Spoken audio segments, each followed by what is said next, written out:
Boxing.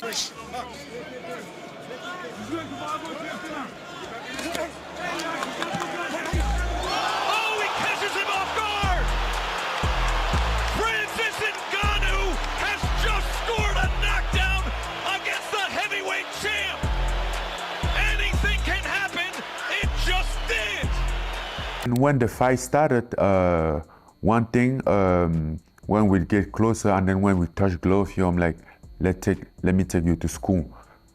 I'm like, you motherfucker, you are not taking me to school. That's why, like, when I knock him down, I was dancing in front like, you're a bad professor, motherfucker. It was expected that the fight between Tyson Fury and Francis Ngannou would be a blatant mockery by the Gypsy King, but the Predator put on a spectacular fight and even knocked down the world champion. Yes, the British boxer won by judges' decision, but in the eyes of the fans, it's Francis who is the uncrowned champion, now set to face a new threat in Anthony Joshua. As before, many doubt Ngannou, with analysts seeing him as an underdog at plus 350 or even more, but in today's video, I'll tell you why Francis has a chance to win and how he can do it. Don't forget about the likes, comments with 4 words, and subscribe to the channel. Here we go. Before outlining a game plan for Francis, I'd like to explain how an MMA fighter, never known for elite striking skills, managed to compete against one of the best heavyweights of our time, and why the fight with Joshua will be even tougher for him. We all remember the epic promo clips played by the media before the Ngannou-Fury showdown, where the guys were actively training and working on combinations. In each clip, the Predator was training under the watchful eye of Mike Tyson and generally trying to mimic his style, but it looked frankly bad and unimpressive. In the videos, Ngannou's work on the pads was terribly slow, and it was scary to imagine how ugly it could get after a couple of rounds in unfamiliar gloves. But then came the fight day, and what do we see? Francis doesn't go at the opponent in the style of Iron Mike. Instead, he waits for actions from Fury and quickly uses his hands in counterattacks. A few days before his supposed protege's fight, Mike admitted in an interview that he hadn't been training with the Cameroonian at all, but was just simulating coaching on camera for extra money. In other words, the legend hyped up the fight for a casual viewer who would watch the fight, seeing Mike Tyson in one of the boxer's corners. I think you've already guessed what really happened. Ngannou simply deceived Fury and made him believe in something that didn't exist. All the while, the Gypsy King was preparing for an aggressive version of Ngannou, who was working on being a second number in the fight, knowing his time would come. It turns out that, in addition to really cool boxing skills that Francis has developed recently, the element of surprise worked against Fury. Unfortunately, repeating such a trick with Joshua won't work, as the Brit is well aware of whom he will face and will be prepared. However, the ingenious Cameroonian has a couple of aces up his sleeves to surprise AJ. Ngannou's advantages. Obviously, for victory, Ngannou needs to rely on his stronger sides, but what does he have? First, Francis's chin is tougher than a granite wall, and it's foolish to argue otherwise. In all his MMA fights and 10 rounds against the Gypsy King, the Predator not only never fell, but wasn't even shaken, and Joshua will definitely not be the one to knock him out. Yes, the former champion can hit hard, but Ngannou will just chew up and spit out any punch. The bonus of an adamantium jaw opens up new perspectives for the Predator, such as the ability to take more risks. It's clear that Ngannou can't handle Joshua with pure boxing alone, but if he forces an exchange, there's a high chance to deliver a heavy blow, especially since Anthony's chin is not as strong. Besides the space alloy chin, Francis can boast decent timing, whatever anyone says, but in recent years, the Cameroonian is nothing like his early wild version. Now he's a smart and cunning striker who has learned to wait, take notes, and then use his opponent's mistakes. By the way, it feels like Francis's timing is getting better with each new performance. At the same time, it's important to understand that his skill is still not perfect, and the newly minted boxer doesn't fully know how to work with distance, as seen in the fight against Fury. That same left hook that sent the champion to the canvas came many more times, but never touched the jaw as cleanly. However, one bomb out of 100 was dropped successfully, and we saw how effective it could be thanks to the beastly power of its owner. Ngannou's strength is a real phenomenon that experts can't explain. The former champion admits that he had inhuman power since his youth, so he can't explain its origin himself. And indeed, why delve into something if it works flawlessly? With his natural athleticism, Ngannou can easily gain an advantage in the clinch, and even a big guy like Joshua will be helpless when caught in the embrace of this affable killer. There's no point in talking about punching power. Francis is simply beyond measure, and now he's the only one who can compete with the king of knockouts, Deontay Wilder, in this aspect.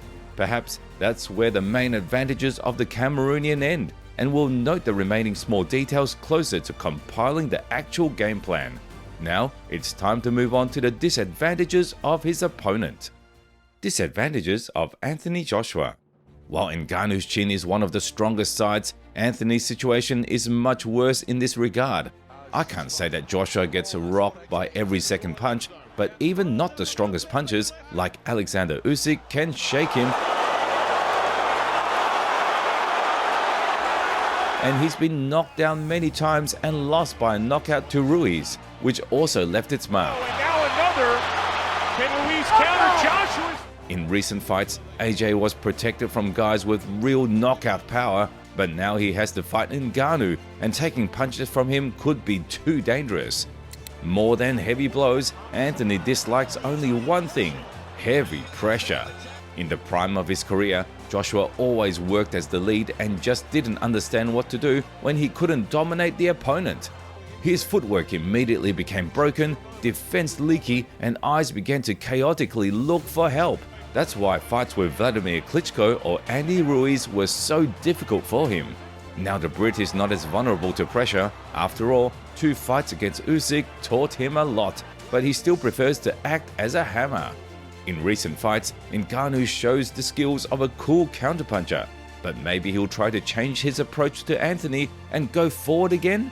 If that really happens, then Joshua, who expects a classic Francis from the Fury fight, will be completely petrified. Besides some physical problems, Joshua has mental ones that he can't seem to figure out. While some boxers burn out before entering the ring or right before the start of the fight, the Brit can break down right in the middle of the confrontation. Usually it goes like this. Anthony starts the fight in a standard manner, but time goes on and all his tricks don't work. The opponent blocks punches, lands its own, and it doesn't matter whether they're powerful or not. Seeing that everything is not going according to plan, the former champion starts to get seriously nervous, which leads to even more mistakes, and he also gets tired. If you bring Joshua to such a state, even your grandma can finish him off, let alone a gigantic, muscular knockout artist. Diving with a big right hand that lands on Joshua. Headed towards the end of the round, and Joshua's down again! On that note, it's probably worth ending the discussion of the boxers separately and moving on to compiling a game plan for Francis Ngannou. Game plan. In my opinion, for victory, the Cameroonian should build his strategy around 3 technical actions: pressure, clinch, left hook. If Ngannou tries to repeat his success from the past fights and starts working as a second number again, he's doomed to defeat. AJ will simply bombard him with jabs at a long range, and with decent footwork, he'll be able to avoid counterattacks or attempts by the opponent to enter the clinch. That's why Francis must go forward himself and try to deprive the Brit of space. Yes, it will be very difficult, especially against such a fast heavyweight, but pressure is vitally necessary for victory. As soon as the Predator manages to shorten the distance to at least mid-range, he needs to start working with power blows to the body and also not forget to invest in the left hook. This punch has always been the Achilles heel for Joshua, and the first to figure this out was Klitschko, but he lacked pressure and power to crush the young bull. The next one who managed to connect the hook well in the fight with Anthony was the written-off Andy. Yes, he knocked down the champion not only with the left hook, but almost all combinations, which included this punch. After the defeat to the Mexican, AJ worked on defense and now makes sure that the right hand is at the jaw, but none of Anthony's recent opponents even tried to work through the left hook. Usyk and Wallin are southpaws, and Jermaine Franklin and Robert Helenius were too inactive and just tried not to miss extra punches rather than deliver their own. Francis definitely will be throwing a hook with the lead hand, as in recent years it has become one of his signature and most dangerous punches. If Anthony's defense is still as fragile, then one hit from the Cameroonian will be enough to break him like a stick. We've talked about pressure, discussed the left hook, but what about the clinch? The thing is, as soon as Joshua feels the ropes behind his back, he'll want to escape, but there will be only one option: to go straight at Ngannou. Overall, Anthony is pretty good at close-range scraps, but Francis is simply a master at this. The former UFC champion's clinch turned out to be so effective that it even worked against Tyson Fury, so it will work flawlessly against another Brit who is also smaller and not as skilled. So, in an ideal scenario for Ngannou, the fight picture will be as follows. Francis confidently goes at Joshua, cuts angles to create a sort of trap, and as soon as the distance between him and the opponent decreases, he starts attacking. If Anthony starts going forward and breaking out, Ngannou should tie him up and inflict damage already in the clinch, or at least hold him so the Brit gets a bit tired and slows down. Knowing how much Joshua hates going backwards and how mentally vulnerable he is, I think such a game plan will give Ngannou good chances for victory, possibly even by knockout. However, it's important to understand that the whole idea is accompanied by big risks. Until Francis manages to press Anthony's back to the ropes, the latter will throw many punches, and some of them will definitely reach the target. Moreover, because of the pressure, the newly minted boxer himself may get very tired. In the fight with Fury, the Predator didn't run out of breath by the 10th round only because he was not too active most of the time, but in this case, he will have to work a lot, which will definitely affect his stamina. Yes, Ngannou is facing an insanely difficult challenge in which he objectively has few chances, and even in an ideal scenario, he will have to give his 100%. But hey, isn't it always like that at the top? Tyson Fury, Anthony Joshua, both are boxing elites, and it's always tough against such guys, but it's victories over such strong opponents that make you great. What do you think about this? Can the Predator still surprise us, or will his magnificent story come to an end? Be sure to share your opinion in the comments below, and don't forget to hit the like button and subscribe to the channel.